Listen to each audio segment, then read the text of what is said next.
Welcome to Black Love Matters, where they serve as a therapy session for figuring out adulthood, loving each other, and find our inner Brock and Michelle. or Jay-Z and Beyonce. Or in this episode, y'all know I finally went to the house of that Lord, and it's gonna be in my check-in. I don't know if they're people of color, but we're gonna do Ruth and Boaz. Some would it be? Have you found your Boaz? Have you found your Ruth? One of the greatest love stories in the Bible. I'm not even gonna ruin it for y'all and tell you the whole breakdown of Ruth and Boaz. I'm gonna encourage you to go research it and fall in love again.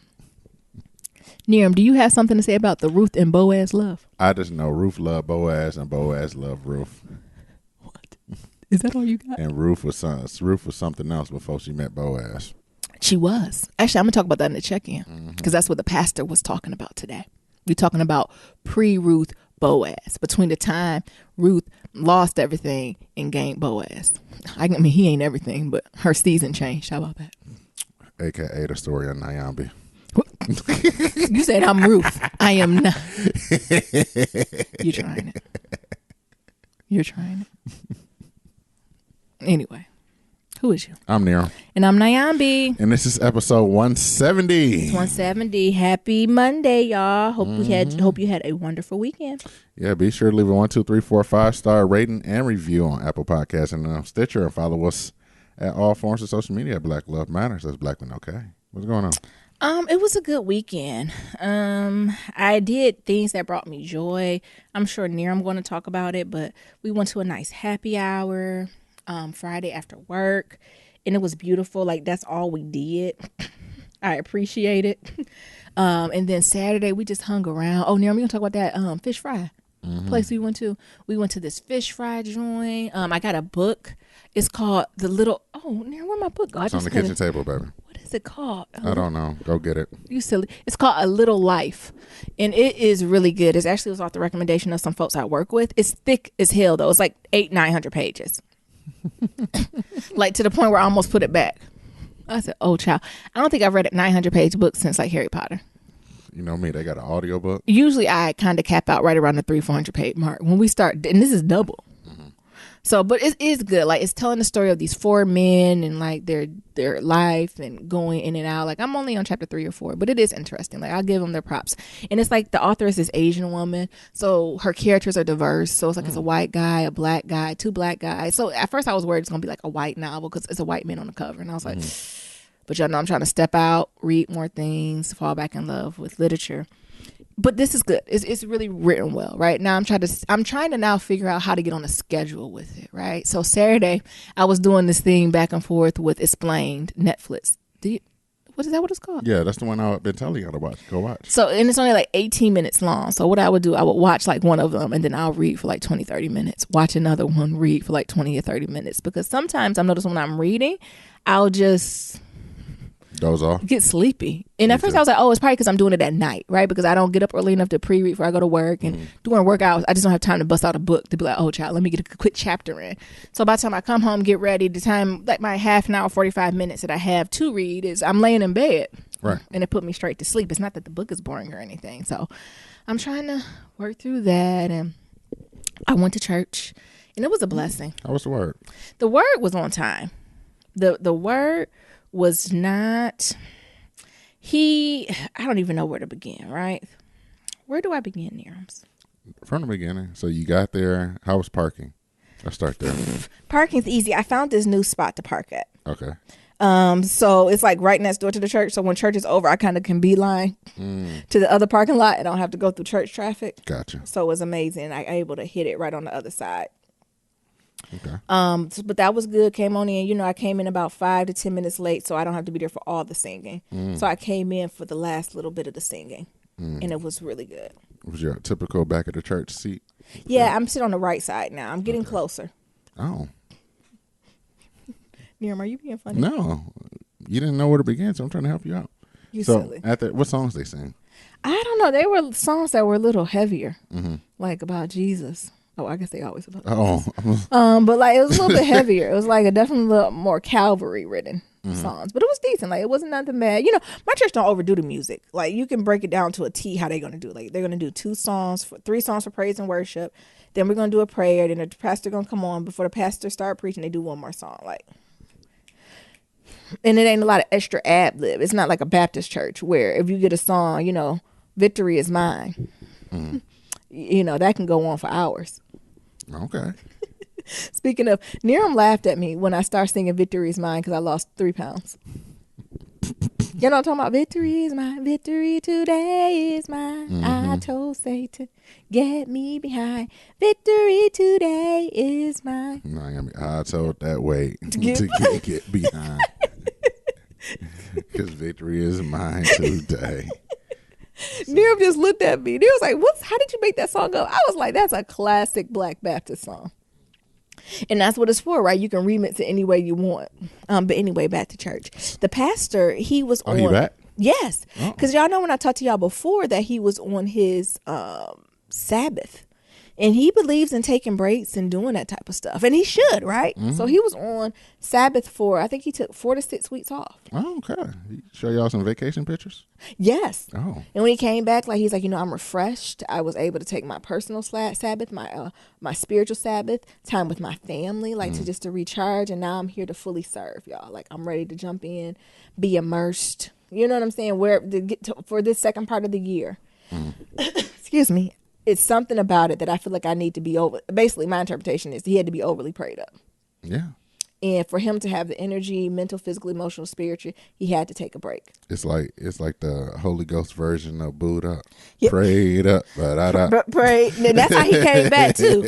He came back feeling good too. And he gave so much so when he came back, he threw everybody a like a welcome back thing, like in the fellowship hall. So he had like snacks and lunch and everyone just to say, you know, I appreciate y'all. I'm welcome back. Thank you for hanging in there. But I feel like he jumped in there and was like, I know y'all been having these guest pastors, but just in case you didn't know, I'm the lead pastor at this church. So what he actually did preach from was Ruth, right? And I think whenever I think about Ruth, I think of, that's what we said in our intro, I think of Ruth and Boaz, right? And their love story and their triumphs. Ruth, Boaz, and Naomi, I would say, right? So I would think of them as kind of this love triangle, but in a positive way, right? And how they overcame and blah, blah, blah. But what he focused on that really got me going, and I was like, preacher. He was talking about this idea of pain. So it was that time with Ruth and Naomi, you know, when, you know, can I get a story in here? We don't got time. Go ahead. Get what you got. You know, so Ruth, before she had like her husband, her sons, she was from this certain tribe or class, I should say. I want to make sure I'm using the right words, that she was pretty well off and living a decent life, right? And then eventually, you know, first it was her husband who died, I think. First, her husband died, right? And after her husband died, a little bit later, one of her sons died. A little bit later, one of her other sons died. And through all this, she lost her money, her house, and everything. And you kind of open in that chapter of Ruth, and Ruth and her 2 daughter-in-laws are kind of walking. And then she tell them, like, all right, I'm going back to my people. Y'all don't got to follow up behind me. I know y'all my daughters-in-laws and all that good stuff, and you promised my sons that you will hang in there with me and take care of me, but go back and be with your people. Like, go ahead, I'm good. Golden, right?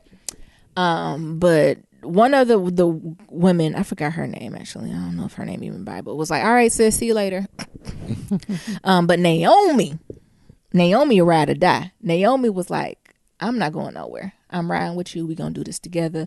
We're going on this journey. Ruth, no, girl, gone. Right? And they kept going back and forth with that. Till eventually they went on together. And what the pastor was really focusing on, it was like, you know, let's go back and talk about this time between Ruth and Naomi before they kind of met Boaz and they changed in the season. And it was just this idea of pain and the pain that both Ruth and Naomi went to. And the idea of not wasting your pain, right? And I first was like, where you going, pastor? What do you mean wasting pain? Where is this coming from? His overarching words, which got me was, and there I'm jumping in if I'm getting too deep in the word, right? Because we're making this applicable for everybody. It's this idea that God, your grand architect, your subconscious, whoever you believe in, right? Your inner self, right? Whispers in our pleasures, speaks to us in our consciousness, and shouts to us in our pain. I think that's a saying, right? People often, he whispers before he yells, right? So this idea, Figuratively and literally. yes, literally, like before we get to this point of pain, it's been things that God, grand architect, your inner self, whatever it is, right, has been trying to tell you. Yeah, he been whispering. Good job. But did you know? Forget about this. But we don't hear it. Good job, my nigga. But you said good job, my nigga. But this idea that pain is like almost God's megaphone to wake up a deaf community or death within yourself, or being aware of, you know, what's going on. And this idea that we are all, as I like to say, we are Naomi, right? Something's happening to us. And when something bad happens, in the Bible, Naomi almost went to this point where she was like cursing God, right? Like, child, the Lord don't love me no more. He told me I ain't worth nothing. He done killed my husband. He done killed my father-in-law. Ain't nobody want to be around me. I'm done. The Lord done cursed me. It's all over, to the point where she was like, don't even call me Naomi no more, sis. That ain't my name. My name is Mara. Meaning Mara, bitter. I'm done. I'm over this, right? But knowing that it's more than life to that, right? And really working through that, right? And know that only through your pain, right, is that you can grow, right? So almost, how do you see your pain as a blessing, and how do you grow through that? And the idea that pain is temporary, and sometimes you have to grow through it to get to the other side. And I always think about, you know, the pain that you're going through now. We're like us, like Naomi, right? We only see, just like Naomi only seen her chapter 1, we are only seeing our chapter 1 now. Mm-hmm. Preach, right? Naomi. Right. I'm not preaching. I'm just telling you what the pastor said and how I translated it, right? So Naomi, like, the Lord don't believe in me, everything bad, right? But she didn't see what was her chapter 4, 5, and sits down the road, right? And what the enemy set up for bad, the Lord put for good, right? So if you already got to step 5 and you know you had to get to this point to get through there, it's just a matter of hanging on and going through it, right? So really just trying to just stay in that space of gratitude, and know that it's almost this idea of like a spiritual tantrum we go through. Like, he didn't say that, but that's how I felt it, right? So when we go through bad things and we say we believers and stuff just bad, be it at work, be it with family, your kids, and we just literally have a spiritual tantrum. God, why are you gonna do this to me? Jesus, I put my tithes in. What I'm gonna do, Lord? Lord have mercy, right? You know what I'm saying? These are spiritual tantrum, and the Lord looking at you like, first of all, I warned you. But you weren't listening, because prosperity is a terrible teacher. Come on, is that another word? What? So when your prosperity is a terrible teacher, when you're doing more. Well, oh, Niram don't like that. Tell me more. That's just something I just felt in my spirit. Oh. Tell me more. This idea, you don't think prosperity's not a good teacher? Pain's a great teacher, but prosperity's not. When you're doing good and everything's making forward, when you ever folks people don't call on the Lord as much as they should, right? All right. When, you know, stuff is going through little trials and tribulations, when you got the ends or stuff to make it go away, that ain't teaching you nothing, right? That ain't teaching you the long game. So I do think prosperity is a horrible teacher if you listen to that alone, right? And then even if you get deeper into the word, to be like, you know, I didn't put you through this to be in pain and all that, right? I brought you through this so you can be closer to me. And what I'm learning in my history, since prosperity is such a terrible teacher, the only time you come to me is when you what? In pain. So for me to bring you to me, I have to what? Put you in pain. It was just a lot, right? You know, I believe in process. The only time you come to me is when you in pain. So let me go ahead and do this, because it's more important for you to be in pain, learn the lesson, and come through me than not to know me at all and live a life of prosperity. It's too much, right? It's too much. I know some niggas who will probably just pick prosperity. I know. And everybody ain't playing the long game. I'm trying to play the long game. I know some niggas that pick prosperity. But the thing is, it's not that you're not going to have prosperity. It's not that you're not. Like, pain is temporary. Like, that, going back to old black Negro spirituals, trouble don't last always. Pain endure for the night, but what come in the morning? None of this is, no state of emotion is permanent. Yeah, everything's fleeting. Everything is fleeting and everything is temporary. And, you know, he started calling out names. He was like, you know, we up in this Silicon Valley, right? Where it's the least Christian place in the United States, but the most affluent. Right? And it says, you know, what happens when you tie your identity into these organizations you're working with? And what happens when these organizations either let you down or they just crumble? then what, right? It's bigger things going on. But it was just something to this idea of owning your pain and going through your pain in the end to ultimately what, get better, right? So through your pain and your test and trial, are you either going to come out bitter or better? And owning that. And I think I'm definitely at this part in my healing process, right? Because I've gone to the part of forgiveness. Like from the things that I'm going through, I've completely forgiven everyone involved, everyone who said a negative thing, a positive thing, a neutral thing, forgiven. What? Forgiven. Everyone is forgiven. You're not like paid in full anymore? What'd you say? Anyone that owes me money, Paid. fucking look at me, they're fucking dead. Nope. No, but I'm not in paid in full no more. Well, I should say they are paid in full. Like it's forgiven. Absolutely. And I've done the same thing. I've taken my forgiveness from them. So if I hurt them in any way, if I misled them in any way, I'm taking it as forgiven. Because I went to my Lord and asked for forgiveness. So I'm taking it both ways in this. Excuse me. Forgiven, right? So, and I'm really firm about that. Like I have no harsh feelings with anyone, right? It is what it is, right? But with harsh feelings, just because I've forgiven you, that don't mean I'm not still going to seek justice, right? Remember what the pastor said, I can still seek justice in the courtroom. That's separate. This is just business, right? But me as a person, as a human, emotional, human to human, do I have any bad thing against you? No. I feel like you did what you had to do in your situation, right? For you, your God, your people. And guess what? I have to do what I have to do for me, my God, and my folks too, right? And through my training is that I've forgiven you, but I'm still going to go through this process because I have this to heal, right? You know, I don't need emotional healing from you, right? So, you know, since I'm at this place of forgiveness and healing and all that good stuff, the next part I have to do is this pain part. Yeah. So although I've forgiven all of that, like all is forgiven, I still have moments of pain because I'm going through, you know what I'm saying?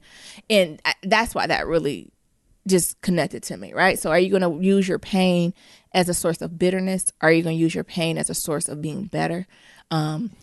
Something else that the pastor was talking about is saying, you know, if you kind of confused about your life's purpose and where you're going to be, look at your pain points. Where you see your pain at. Well, you know, they always said, you know, anatomy, physiology wise, like pain is a alerter to let you know that something's going on wrong. Something is going on. Because if you don't have pain, we can just stick our hands in fire and shit and not know absolutely that we burning shit up. So that's the part I'm at. That's the healing. I don't know what part of phase of healing. Maybe I should do the Nyambi phases of healing. But I've been angry. I've been sad. I've been depressed. I've been revengeful. I've been paid in full. I forgive anyone who owes me money. But I've forgiven, right? I've forgiven. And I'm at the level of forgiveness where I don't got to talk to you, right? Like I ain't sit down and be like, can I forgive? I've done that. I've done my self-work. But I am at the process of really parsing out this pain, right? And using it, right? As such a beautiful thing, right? And in this sense of gratitude, like seeing the beauty in my pain, seeing the beauty in the journey. Because if it wasn't for, I wouldn't be. You wouldn't be. And that's one of the things we always got to realize. Because you don't see it. When 2 years ago, y'all, what's almost 2 years ago? If you would have told me this is the outcome, I'd be like, child, I got a statement. I'm good. Look, I would have took it gratefully. Thank you. Blessings. Right. Blessings on blessings on. Can't wait. Oh, I just got to get through this? Okay. But didn't see that, right? I was on my Mara. When I was in my Mara, my bitter, I ain't see none of that. You ain't see none of that. Right? Even in the verse with Ruth, right? It talks about when Ruth and Naomi are coming to like the harvest and the barley season. Like that's a season of celebration. So even they coming in like mad, pissed. Like they couldn't even figuratively see the season literally shifting. And some folks give up right before they season about to change. And I don't know if that spoke to anyone. I don't know if that got too Holy Ghost. Y'all know we open to all types of religions and stuff. But what the pastor said today, it just spoke a word to me, right? Because that's the phase I'm at with my healing. Right? Working through the pain, right? And knowing where my joy and my strength comes from, right? It's not connected. I can fully and confidently say it's not from the world, right? The joy that I have, the world didn't give it and it can't take it away. And I don't think I was strong enough or in a space to say that 2 years ago. Now, you could take my job, you could take my house, you could take my money, you could take all of that because it's what? It's been taken away already. And I still gonna have my joy, right? You can't have that. It's nothing you can do to take that. And it just puts me in such a different mind frame now that I ain't scared of that. You ain't scared? I ain't scared. I'm not waiting to hopeful. First you was afraid? I'm not afraid anymore. I'm not afraid. And if anything, now that I'm processing, I'm likely to come to that conclusion in my early 30s. Because this would be a hard lesson in my 40s and 50s with 3 kids and a mortgage. Right? Right. Right. And don't get me wrong, I still have responsibilities and it's hard. And it's days where I cry and cry and cry and I pray and I cry and sad and, yes, absolutely. Right. But grounding, foundationally, that's unshakable. Yeah. They done messed up.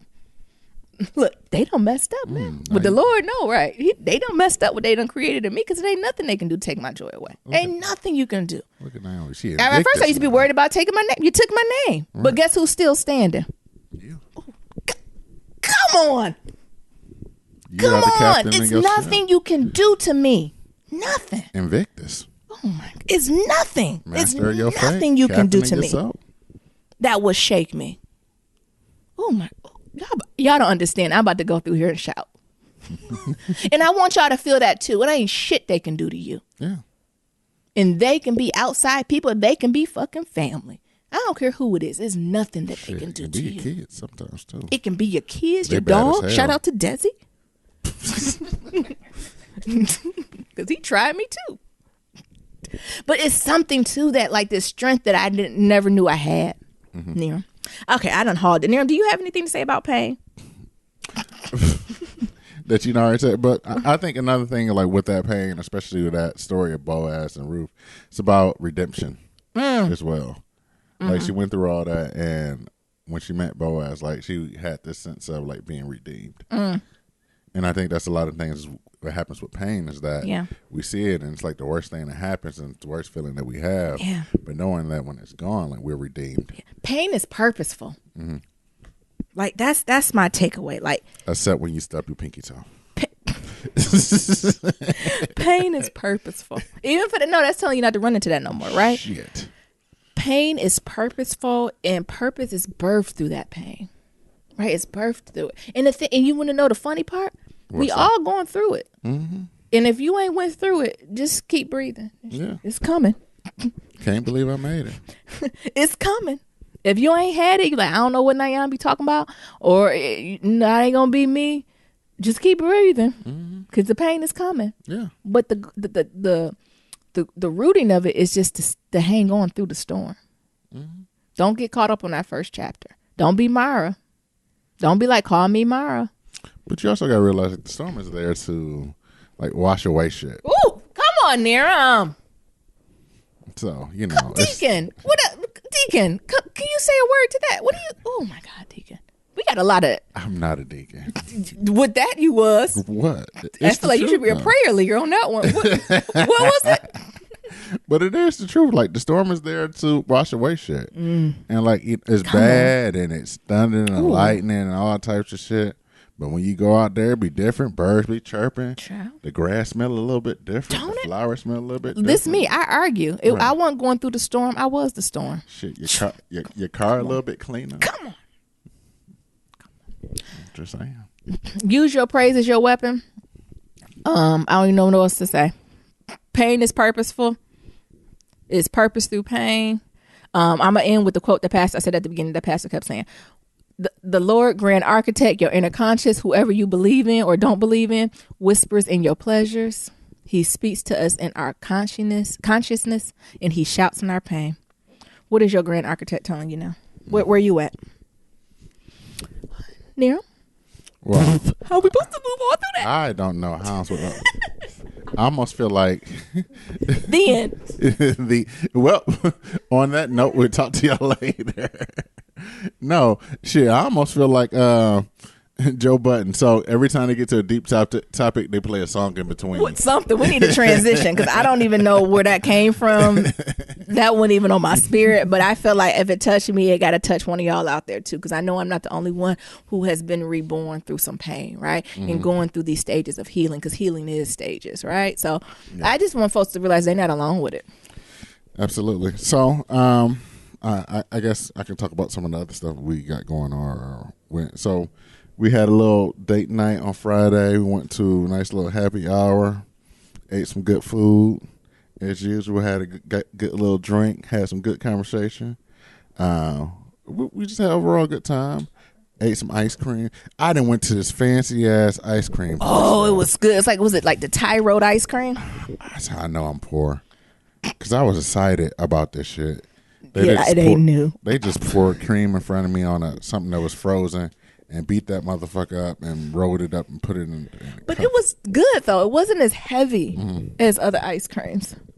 Like, it was very, very good, though. It was good. I would argue it's better than like Cold Stone and the other ones. Because, you know, sometimes Cold Stone sit on you like a brick. Yeah, it does. And I didn't feel like this did that. No, it ran through me. Oh, okay. Especially drama line. Okay. So after that, we chilled. You know, kicked it. Like I said, Naomi said she bought a book. I bought a book too. I tell you, the whole household buying books. So we that's one thing I believe in. When I'm with somebody, if you go to me in the bookstore and I buy a book, everybody get a book. You get a book. You get a book. I've always tried to do that. Yeah. So it's important. I got hunger. Is it hangry? Hangry? Hunger. Oh my God, hangry. Hunger? No, I think it's hunger. Hold on.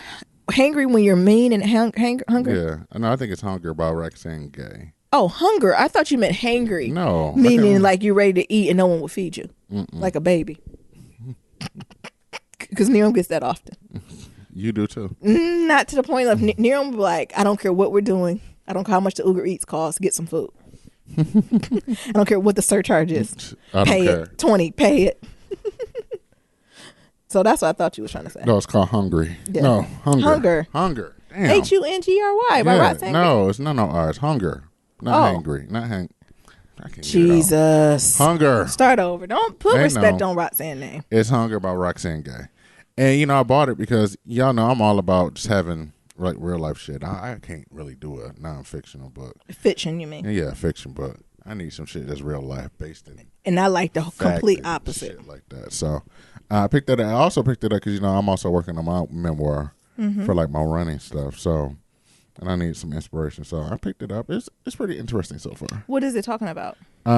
She said it's a memoir of her body. So she talks about like how she was like 577 pounds. I said was that big. Yeah, I didn't know that. And like, I guess we only know this small period of her life. Yeah, her season is her pain became her what purpose? Come on, Roxane. And then like the first couple of chapters are like talking about her and going through like weight loss surgery or like going through like the process. So sitting in the meetings, comparing herself to other people. It's like, well, I'm fatter than 2, but not fatter than 3. Things of that sort. That can be destructive thinking. Yeah. So, you know, going through that whole process. So that's more or less where I'm at in the memoir. So it's just interesting, to figure out how other memoirs are structured. Yeah. But also gives me a little bit more inspiration on like how I should approach mine. I liked even the vision she took for it. So the idea of having, like, whenever I think of a memoir, I think of a certain period of time. And I guess maybe that's a little bit too accurate, but I like how she tied it to her body. Yeah. Right? I think that's a completely different way.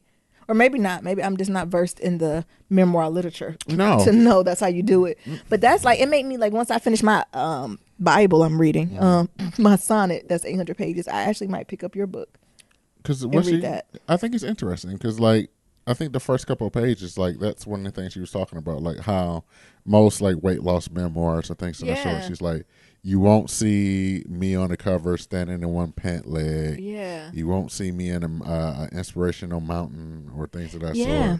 I'm not going to tell you triumph. Like this is just me. Yeah. Talking about my body and the things I've done to it, the things I haven't done to it, and the things I regret. That's a word too. I even see it as like, you know, that's hitting home to me because y'all know I'm on my weight loss journey. I lost about 4 pounds this week. I lost 4 pounds. I know. Congratulations. I bust my butt and very hungry, among other things. But like, it's putting that in perspective. Like I'm bitching about 30 pounds and sis weighed almost 600 pounds, right? So I can only imagine the time, strength, energy, and will to not only lose it, but what it took to get there. Because it's hard to be fat. That's what a lot of big folks we don't share. It's hard to be fat. It's harder to be fat than it is to be skinny. To get skinny too, right? Because all the complications that comes with it. So that's even putting me back in perspective, right? You know, so I went ham this week, probably a little too extreme and lost like 4-something pounds, where in reality, I probably should have balanced out at 2, right? And although I'm trying to get this weight off me in like 3 or so months, right? Being okay if it takes 6 months because it's a permanent, like, thank you, Roxane. Also, I'm centered. I'm here. I hear you, sis. But a couple things, because he's whispering. He's talking to. He's not whispering. He's in my conscious. He was whispering when I was 15 pounds in. He's in my conscious now. Yeah. Now you in pain. No, I ain't in pain. He in my conscious, right? Because I still, I'm like a 10 now, 10, 12, right? Mm-hmm. Maybe about a 12. I'll say probably a thicker 12. So that's completely fine, right? But be careful. He was whispering when the clothes was fitting tight. Come on. We'll go ahead. I'm going to hear you, Lord. But I think it was very interesting, seeing this weight loss or whatever you want to call it, like health body from a brown person. A brown woman. Because you don't see that as often. No. But, because y'all, I don't know if I talked about this much or I have, but y'all know I am about the fitness, running and things of that sort. Like I'm going through my own little thing, training for these marathons, and I'm also having like my own battles. Yeah. And I think it's interesting and inspiring to see a person of color do it, but also B, when I write minds or when I continue to write minds, the aspects that I think I need to add in there as a man, a black man, but also black man of color who's doing like long distance running, whereas most people, and being a bigger guy and being 300 plus pounds running marathons, like that shit does not happen. No, that's a superpower, right? Right. So going through that and talking about the aches, the pains, the hobbles, all the shit that other people don't see when they look at the other Instagram, they just see me running, taking selfies, smiling and shit, but they don't see the other shit that go along with it. Come on, but I also think about like, so another thing I'm talking about on my other podcast, or I went on like So Rant is about, for example, Target. Yeah. And this has really been pissing me off. Yeah. So there has been like this whole body positivity, fat acceptance, or whatever you want to call it, world that's going on. And I think as a man, and especially a plus size man, I feel left out because it's all women focused. And right? I would argue white women. Very so. White women focused. Yeah. We just not getting brown women in it. But I ain't seen one big Asian. I'm just telling you the truth. But as a man of color who like go through the same shit, like where is the inclusivity? Inclusivity for men. Yeah. So I think about Target. So Target has been on this whole like rebranding and being very exclusive for women. Yeah. So much so that when you go to Target and you look at the women's section, especially the plus size women's section, you got plus size models up there.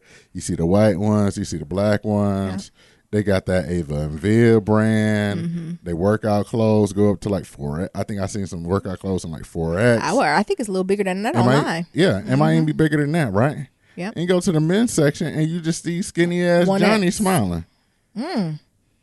That's an untapped market. And I think it is. And I think one of the things that's really frustrating is that knowing that, what is it, 70, 80% of the U.S. is overweight and obese. At least 50% of that is men. I'm saying though, right? So you would think that for them to like go through and create Ava and Viv, the next logical thing would be to create something right for men. Even if it wasn't like the next year, like it's been at least 3-4 years since that. Right. Right. It's about time. Right. Yeah. And it's just frustrating to like be in California where everything is already health focused. Right. Yeah. And I'm cool with that because I ride bikes. I want to, get into swimming. Like, truthfully, that's what I want to do. I want to run and ride bikes and talk to people and make a living from it. Yeah. That's my bliss. So I get that, and I'm with that. But right now, I still need clothes to cover my big ass and where I'm at right now. Come on. You're in between time. Right. And I just think it's infuriating. It's disheartening. And I'm truthfully just tired of it. Going into these places, not everybody want to get their clothes from Walmart. Because Walmart clothes is just Fruit Balloons and Hanes and shit, right? You and Wrangler. Wash them a couple times. But the Target shit, they got patterns. They got all types of other stuff, flashy shit. Nice shit you can wear. Go out in. Yeah. Every time Naomi go to Target, she get an outfit. Yeah, because they'd be like $3. I buy all clearance from Target. I'm just saying, I want the same thing. Yeah. I want to go pick up some toilet paper, a toothbrush, and get a shirt. Yeah. I had this bomb Whitney Houston shirt they had at Target. Yeah. So, and I think that's it's irritating, it's frustrating. And You know, I went to one of the larger Targets out here. It's like, I would say Target Superstore. It got 2 levels. It's I would nice say one. It's a real nice it's Target. one of the best Target. Yeah. Not one of it is the best Target I've ever been in my life. Yeah. These motherfuckers got elevators, escalators. Yeah. Everything smell nice. Yes. It's a bomb Target. It's a bomb ass Target. Right? Mm-hmm. And you go there. And I look in the men's section, and I'm scouring. I'm looking at every single piece. I didn't touch every single piece of clothing in there, and found 2 articles of clothing that was bigger than a 2XL. That's crazy. Gray sweatpant joggers, the fashionable ones. That's probably was too tight because they run little. Right. So joggers, and I'm not talking about like. And it was in the fitness section. Yeah. But these ain't no fitness joggers. Like, these are the overly cotton ones. Imagine a new towel. When you put that new towel on, you got pieces of cotton on and casual shit. Friday. Yeah. So that type of or jogger. out here on Monday. And then a denim shirt that ran small. It was like slim fit. Yeah. And that's why it was another thing returned. I don't understand is that big and tall and slim fit don't go together. No, not in the way they think. Not in the way they think. There's no way in hell a person who wears a 3X shirt or 4X shirts need a slim fit. I think they do that so it won't be boxy. They need folks who, sometimes I think the folks that they have designed these clothes have never been a certain size themselves. So it fits different. So I even think the plus size women, right? So they're women who wear like 2X and stuff. Right. And have a really small waist, right? But their cut that they're going to need for like a slim or athletic waist is going to look slightly different than the mainstream size, right? Do you know, like, right. So I don't even think they know how to cut that, what that cut would even begin to look like. And they just mimic what they do. And I don't know, is it mainstream size? Or I don't know what the appropriate word is, but you just can't copy and paste. That's not how, you just don't add more fabric. And I think that's just what they do. And you need more finesse than adding more fabric. Right. Yeah. And I just think it's... You need more finesse. A, you're doing a disservice. Yeah. But B, like, how many times can you go through life being a bigger person and it's constantly working on yourself? Yeah. How can you even work out? You can't find no workout pants, child. Right. What you supposed to work out in? So, like, how can you be trolled by motherfuckers and saying you fat ass and all this other shit, go work out, go eat a salad, where I can't even. I'm trying to work out, honey. Start there. So what you want to work out in? Fucking board shorts and a white tee undershirt. Yeah. I can't even get no tech tee. Yeah. Oh I can't even get no moisture wick shit. no, because you know you're gonna be sweating. And I I think that'd be a huge market. You would think so. I And mean, they think, sell yoga pants to women who don't do yoga. So even if that's their thing, like, well, big people don't work out. Somebody sit in some yoga pants. exactly. No shade, but shade. So I think that's really just frustrating because when you see the women's section, you go by there, and I was like, I just happened just to look up, and you see like the little. Target, you can get everything from 0, 00, extra small to in the store. I would say a clean 3X. And then you can see like the pictures for the women's plus size. Yeah. They got the sisters that represent. Yeah. The mannequins. With their little afro. Yeah. They got the overweight mannequin. Yeah, they thick in the waist. Oh, thickums. Who they is thickums? Do they thick and solid? Yes. To the point where I want to touch them when I walk by. I'm like, sis, you thick. You wearing the shit out that dress. Who put that ass on that mannequin? She's thick. Right. And you just go over to the men's section and it's not the same. It's not equivalent. Yeah, I agree. And it's not even helping the men with dad bods. No. Because they can't get in that. Can't get in that. So I reached out to Target and they had the nerve to send me to their online shit. Yeah. And their online shit was like dad gear. Yeah. And they plus size. Every man got their shirts tucked in. It's not like you need to do a movement. It's not fly. Yeah, you need to get a movement. Like, this is trash. This It's is like trash. Route 66 Kmart. It's trash. Yeah. So, that's more or less what I got going on and what's on my soul. Yeah. We seen that. We're gonna go see Black KKK. I mean, not Black. Oh shit. Black Klansman. I ain't going to no Black KKK meeting. Absolutely, I'm going to see Black Klansman. Black Klansman probably on Monday. We have friends coming in town this week, so we definitely going to go see Black Klansman. Yeah, so that's what I got going on. You want to do a little pillow talk before we? Yeah, let's do some pillow talk. What's going on? I don't know if you've seen this or seen or heard this. So Drew Hill is getting back together. Okay. So a couple things. They added 2 new niggas to the group. I'm gonna show you the picture. They added to them, so they got like. What you hear was what 5? So I they got know. 7 members now. I want you to just look at this picture. Do you see anything different? My glasses. This not Drew Hill. Only thing in this picture, Drew Hill, is Cisco. So this is Cisco with a group of niggas. Where is Nico at? Where Woody? Ain't none of these niggas over 200 pounds. Where Nico? I mean, where Woody? The big boy look like Ruben Stutter. Mm-hmm. Where he at? I don't know. And the thing is, I like Cisco. If Cisco want to come out with a solo album, do that, Cisco, because he can sing. Mm. I don't know if I'm here for these. Who's this light skin one? Thing? I don't know. Mm-mm. Do you see anything interesting about the light skinned one's shoes? Is his shoes photoshopped? Yes. What is Why are they photoshopped? I don't know why the fuck they Photoshop his shoes in there. See, I was getting lit because I went to go see Drew here probably about, I guess it's probably 5-6 years ago. Yeah. I guess it is time for a return. And it was bomb live. It was when Drew Hill, Blackstreet, Teddy Riley, like Next.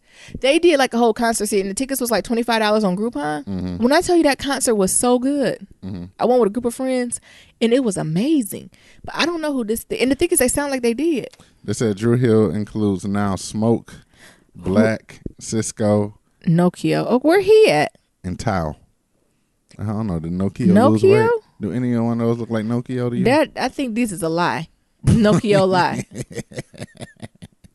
I keep thinking about the video where he the one who the lead in the video when the girl leave. I love you. Mm-hmm. Do, do, do, do. What's that called? What's the name of that? I don't know. The chance to still adore you. Do, do, do. What's the name of that? I'm trying to sing enough to get to the words. Come on. Sing it, baby. Drew Hill. Mm-hmm. Is it I Love You? Is that the song? You know what I'm talking about, though? And she was like, don't you understand? I just can't be with you. And Cisco like, yeah. Yeah, I think it's called I Love You. Let me Y'all don't understand. I am here for Drew Hill. Is that, what is that called? I Love You. Oh. Is that it? Drew Hill got some bops. Is that it? Yeah, that's it. Wait, let that go for a little bit. Hey. See, that's Woody singing. Come on. Hey. Okay, we ain't paying. He might be looking for some money. We ain't got to it. pay them other people, honey. We'll cut the shit off. Nigga, you can have a whole podcast. You come on Monday, Wednesday, and Friday and talk to the people. But Drew Hill is a legendary group. Mm-hmm. I Love You. I think that's probably one of my that'd be my top 3 favorite Drew Hill songs. What's your favorite Drew Hill song? Well, Beauty probably is my favorite. I like Beauty. I was going to say Beauty. That's my top. Beauty and I Love You. But I Love You do something. When that I Love You, oh my goodness. And then Cisco with his runs, with his Baptist. Yeah. I'm like, come on. Can you understand? I just don't want to be with you. It is amazing. And I think my one I'll put as an honorary mention is the one you do the Drew Hill Biggity Bounce. Tell me what you want. Tell me, baby. Tell me what you need. Tell me, baby. You gotta do that bounce. Oh God, you get tired doing it. I remember being in my basement doing the dance. Tell me. And then one of my friends, you know who you is, did it so much, and he's tall, and he hit his head on, you know them old school drop ceiling. And my mom was like, what y'all doing down there? Sit down. What y'all doing? Breaking my shit. Because 106 in Park used to come on videos, like we used to mimic the videos, right? So we used to do the whole. I don't even know what the name of the dance. Drew Hill bounce. I don't know, but you know what I'm talking about. Tell me, and it's like a double bounce, and you go to the other side. Is that it? You don't play too much.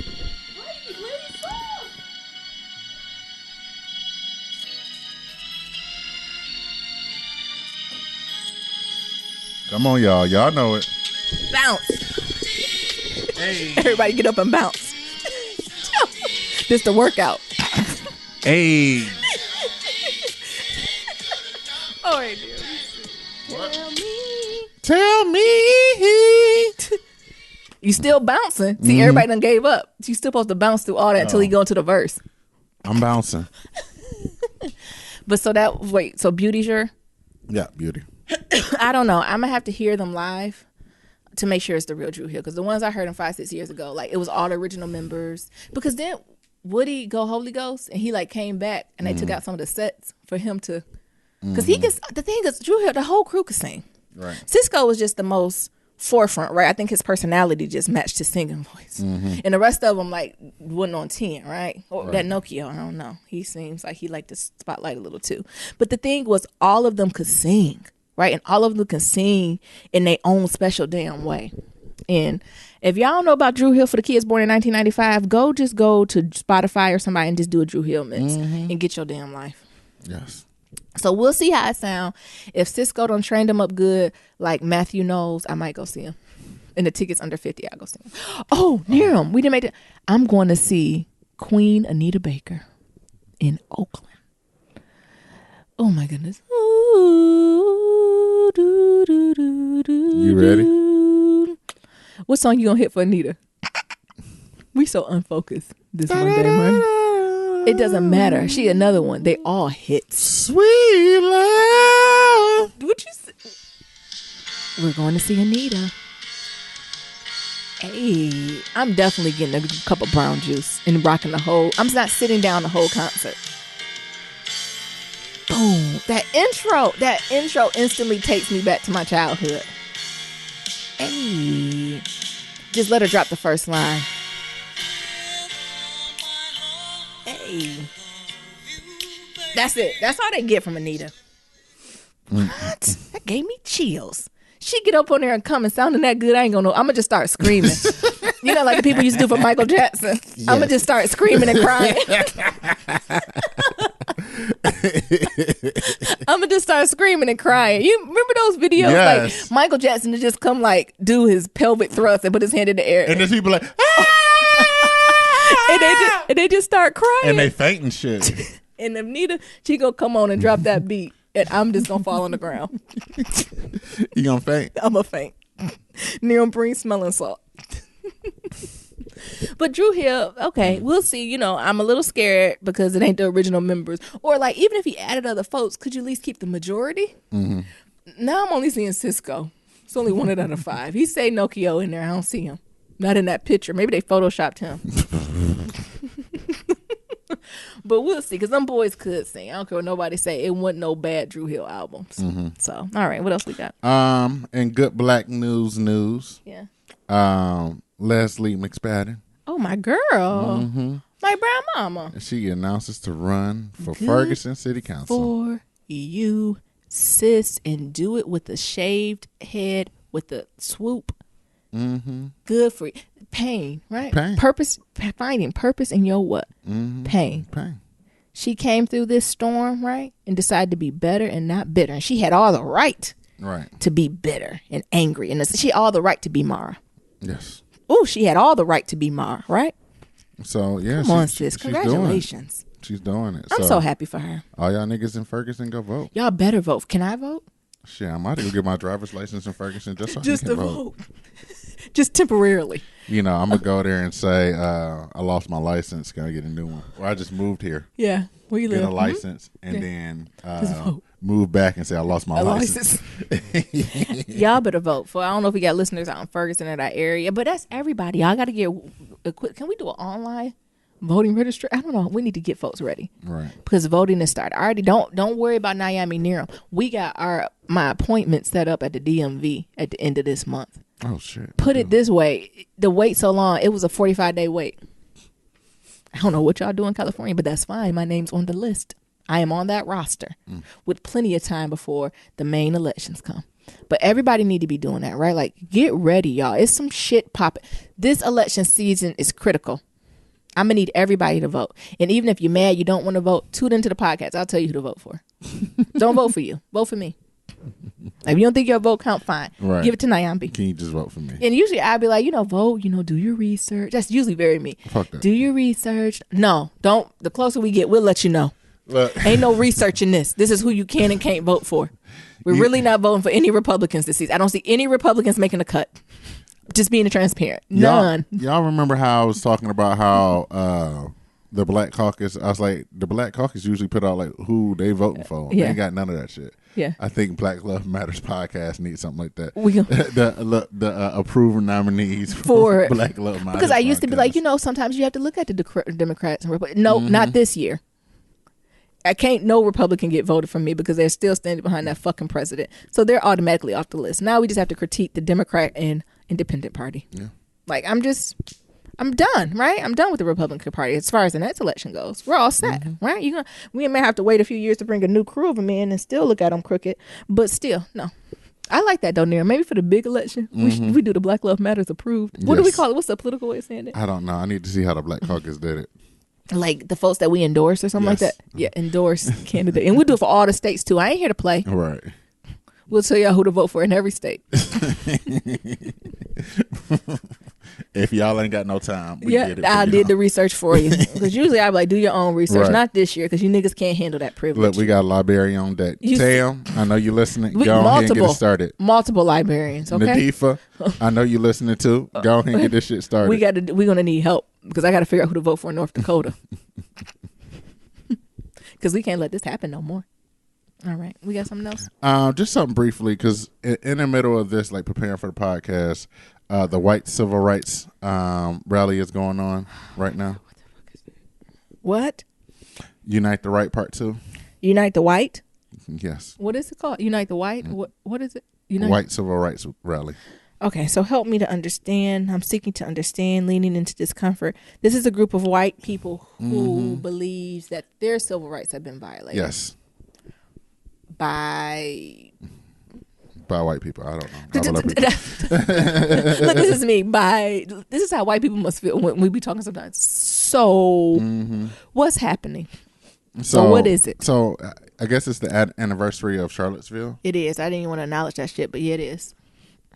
So, they decided they're going to do it again. Oh, so they're saying, just because you... Unite the Right Part 2. And the overarching theme is persevering whiteness and white civil rights is still there. And this time it will be set in D.C. Ooh, that's disrespectful. So what I was watching on some live feeds, they was like cutting off people from getting on the train. Hold on, the civil rights people, these white people, or the police? Police. Oh, the police said, okay, so is the police saying we're not here for this shit? Or is the white people like the police? From what I heard, and I'm just saying this is just all hearsay. As of now, yeah. The police were only letting people who were participating in the rally to get on the train. So if you were or were not? Were. Why? I don't know. Oh, so no one whooped their ass on the train? Mm-hmm. Yeah. Probably. So the organizers from University of Virginia. Mm-hmm. Say this motherfucking name, Jason Kessler. So if y'all see him in any of your HR piles, you know what to do. Yeah. I'm sorry, I'm reading through this now. This is crazy. Yeah. When and where is this taking place? This is ridiculous. Yeah, Lafayette and Foggy Bottom? Yes. Georgetown, where y'all at? Y'all allowing this shit to go on? Mm-hmm. I hope this ain't nowhere near Georgetown campus. And then, counterpressors. So Black Lives Matters is out there. Y'all be safe. Why ain't nobody told me? Y'all be safe. Get your milk just in case motherfuckers get pepper sprayed and shit. Oh, Lord. All our family and friends. Mm-hmm. Y'all stay safe. Nadifa, I know you out there. Just call off. Don't go nowhere. Yes. And, even to speak about this, I meant to say this in my check-in. I know, and maybe we'll talk about this more in a week. The school year is about to start. Mm-hmm. So be it, K through 12, higher ed, any realms, right? So I just wanted to let y'all know, y'all are my thoughts. Yeah. It's hard to be in education. So it's hard to be a student. It's hard to be a brown person in education, right? So it's hard to be a student and navigate through it. The discrimination, the systematic discrimination and racism, right? And all the odds against you. And also for my brethren, I have a lot of friends who are still in higher education roles. Like, it's hard to go out there and do that job, right? So, make sure y'all go up there prayed up and covered. And making sure you know who you are. Say what you mean and mean what you say and stand firm in your word, right? Yeah. So, I just have this weird feeling that it's going to be a rough year for, just education as a whole. Mm-hmm. And as everyone's preparing to go back, take a look around you, be grateful, take that space in, and just know, look, I'm adding y'all to my prayer list because it is something going on. Yeah. So the environment, education seems so toxic now. Like, it's scary that for us to say that this Virginia grad is the leader of it. Yeah. And they're gathering on college campuses. Exactly. Right? It's toxic. It is. And then we have administrators who are scared to say the Von Zant, which is back, and he'll be getting a review this week or next week with Neffy, not on my watch. Mm-hmm. Like, to me, that's not a hard concept to be a person of power on a campus to be like, I'm sorry. Yes, I do believe in free speech, but what I don't believe in is white supremacy. Mm-hmm. And guess what? White supremacy will not be. Like, that's not a hard thing to say. Right. And as white supremacy goes against the core values of everything here. That's against the motherfucking. Why aren't we adding white supremacy in the student code of conduct and the employee code of conduct? Like, I'm sorry, right? It's, the students are losing. The people who are at work. I'm sorry you have to go in this environment every day. Like, you have to go to the point where in Silicon Valley, they explicitly say that they don't stand for white supremacy. In the book. In the book. So in even with their diversity stuff, they say that the core of America's racial discrimination issues lie in white supremacy, which is rooted in American culture, which is why it's so hard to break through. Yeah. That's what the nerds say. That's what the nerds say? That's the nerds. That's what the ones and zeros say. And they're brilliant minds, but the brilliant minds at our institutions, in our K through 12, in our public education, we can't say that? Why? I think that the fucked up thing is about that. My heart's breaking. There are kids right now who are being taught this shit. Yeah. And they watching. The kids are watching. Yeah. And I don't care how young your kids is, right? So I know, Niram, you're saying kids are being taught this, but I think of the brown babies who's being absorbed this. They're absorbing this, right? That's almost worse. It is. So you teaching them what's bad and what's good, and but they're seeing this. Right. That's poison. Oh my God. That's why you got to surround yourself with a community of people that's changing that dialogue and tone, right? We wonder why our brown babies hate themselves. They see what's on TV. They see what you're talking about. Then you go put them in that white ass class. Oh, no. I don't have no kids. I don't have no kids. I don't have no dog. I can't do it. But it's just breaking my heart. It's the truth, though. And it's fucked up. And then put them in these spaces of whiteness with no support of your culture or who you are. No grounding in that. No community. And we wondering what are we cultivating? What is the message we sending? What's the message there? It's okay. Mm-hmm. Be white. I don't give a fuck how good the teacher is. This emotional trauma that the kids are going with. I don't care how quickly they can count to 10. I don't care how quickly they can learn the colors. But if they're not emotionally stable and grounded, it's useless. I think another thing, baby, that I think that we're also missing is that these freedom fighters, the people who are Black Lives Matters, the Black Youth 100 Project, the Black Leaders of Organizing Change, HU Resist, Rise Up, Fight Back, Counter Protest. Yeah. Some of these niggas are doing this. Well, some of these niggas are doing this shit for free, right? Jesus. Yeah. So they either can't get no job, they've been ousted from their jobs and shit. Yeah, you blackballed. Yeah, they blackballed. They can't go nowhere else. So like for DeRay, that nigga can't go get no regular job at no Fortune 500. No. I mean, he might be able to get some in Tech Valley. Mm-hmm. Just because they want to be revolutionary, but no, the way he want to do it, he gonna have to create his own. So even thinking about that, like as a black person, for government, it's almost like damn if you don't, damn if you do, damn if you don't, because you want to fight for your people, but like you taking a risk of being like, if you fight for them, you might not be able to bounce back. Because what if you get arrested, right? Right. And then you don't work for a company that's open to seeing the whole picture. Come out to the West Coast, but yeah. So I think that's also a larger issue too. Yeah, it's been heavy on my heart and usually I'm excited about, because usually my birthday comes up, the start of the new year, orientation, like because I was old school, right? So I believe my new year didn't start January 1st. It started the end of August when the school year started. That was my new year, and it used to be a time of re-energy, this happiness and purpose, but I have this heavy spirit around it this year. I don't know. I think it's going to be a hard year. I think it's going to be a hard year for education. I think it's going to be a hard year for educators. And I consider, like you said, the Black Lives Movement, like all those, I consider them to be educators too, right? I think it's going to be a hard year. It's going to be a hard year. And if we thought last year was hard, strap in, right? Yep. So know that y'all are in my prayers. If you are part of any of those segments, make sure y'all doing some self-care, right? So what does that look like? How are you taking care of yourself? Or better yet, who's your community of support? Right. You know, if you got babies and your babies is in all white classrooms, there's not wrong with that. You got to do what you got to do, right? But what are you doing to help influence their other perspectives? Like, what are their models? What do their models look like? Right? Like, what are the pictures that they're seeing? What are they drawing? What are the conclusions that they're drawing? Right? And if their classroom isn't doing that, right, what opportunity are you providing for that to be fulfilled? And I will say, if you are doing a disservice if you're not working to do that, right? Now, if you're working to do it, ain't no one come fine. But if you are completely blinded by that, and if you have a brown baby, and especially a brown man, come on, you got to be clear, right? You have to be clear in informing who they are, because young or not, they know what's going on too. And then for the folks who are working in it, make sure y'all find your community of support. Lean on it to each other. Take all them sick days. Take every fucking vacation day they give. Like, take those things, right? Find a safe space to come up and plan and organize. Learn to organize, right? Of course, you can't take every battle, but don't just take everything lying down, right? So, y'all in my thoughts. And all the folks who are out there on the front line, thank you. Yeah. That's all I can say is thank you. Yeah. So, that's, I think that was a good episode. Oh, okay. Neram say I'm being too preachy. Can't break me up. Neram say I tried to lighten it with Drew Hill and she still brought it back full circle. Well, y'all know I got to just be me.